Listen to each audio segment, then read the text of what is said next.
అట్లా ఉంటాయి. మురసరలో ఇట్లాంటి ఏరియాల్లో అవునవును.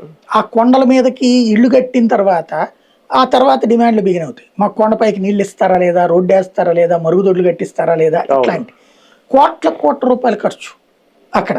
విజయవాడలో కింద ఉన్న వాళ్ళకి నీళ్ళు వచ్చేవి కాదు, కానీ కొండ మీదకి నీళ్ళు వచ్చాయి.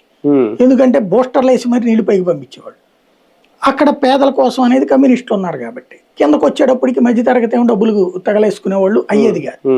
ఇలాంటి సిచ్యుయేషన్స్ జరిగిపోతా కొండల్ని కబ్జా చేస్తున్నారు, నది లోపల భాగాలు కబ్జాలు చేస్తున్నారు. కాబట్టి అవన్నీ నిషేధిత జాబితాలో పెట్టారు. అక్కడ రిజిస్ట్రేషన్లు చేయకుండా ఉండటం అన్నట్టు.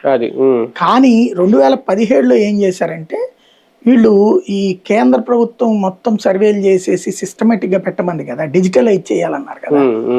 ఆ పనులు చేయడానికి మనకి ఇక్కడ ఏమైపోయిందంటే రెవెన్యూ శాఖ స్టాఫ్ 100 మంది కావాల్సిన చోట 5గురు ఉంటారు. ఈ 5గురికి ఓ పక్కన బోలెడు సర్టిఫికెట్ల పనులు ఉంటాయి. డెత్ సర్టిఫికెట్లు, బర్త్ సర్టిఫికెట్లు, అట్లాగే ఎవరైనా చనిపోతే పంచనామాలు, అన్ని రకాల పనులు వాళ్ళకే ఉంటది. విపరీతమైన ఓవర్లోడ్ ఉంటుంది.